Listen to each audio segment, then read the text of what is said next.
Dick Broders, Discovery Bay. I just recently became aware of a couple applications of the new critical areas rules, and I thought it should be brought to the attention of the public. One of them was on Port Townsend Bay, and it's parcel 901-112-010.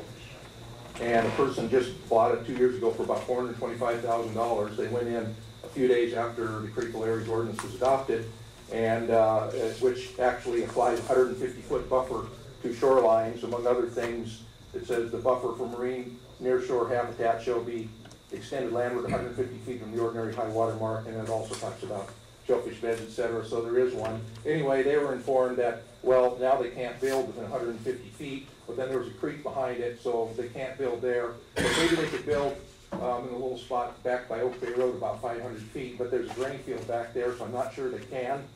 So they're having a real problem.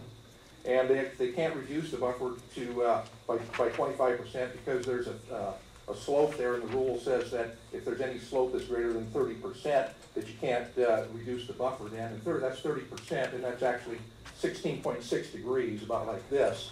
A lot of people think, and there's also a case I heard about in Marrowstone Island that's similar.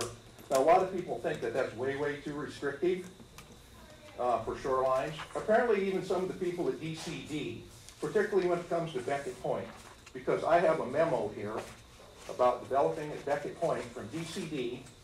It's dated May 22nd, 2008, well after the critical areas ordinance was adopted, and it talks about if you wish to build, remodel, or add it to a residence, and they have a whole list of your conditions. One says shoreline setback, 30 feet. They're applying a 30-foot setback at Beckett Point.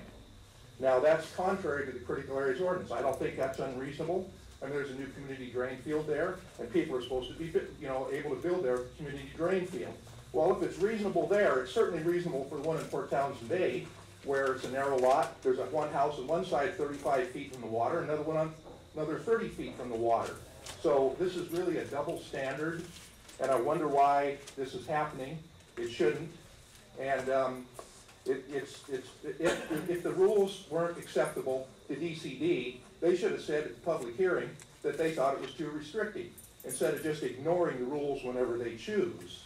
So I think we have a real problem with this. And I'm not sure what the answer is, but I think it ought to be looked into. And maybe some people would want to look into that and see why there is this double standard. And I have the memo here that I'll get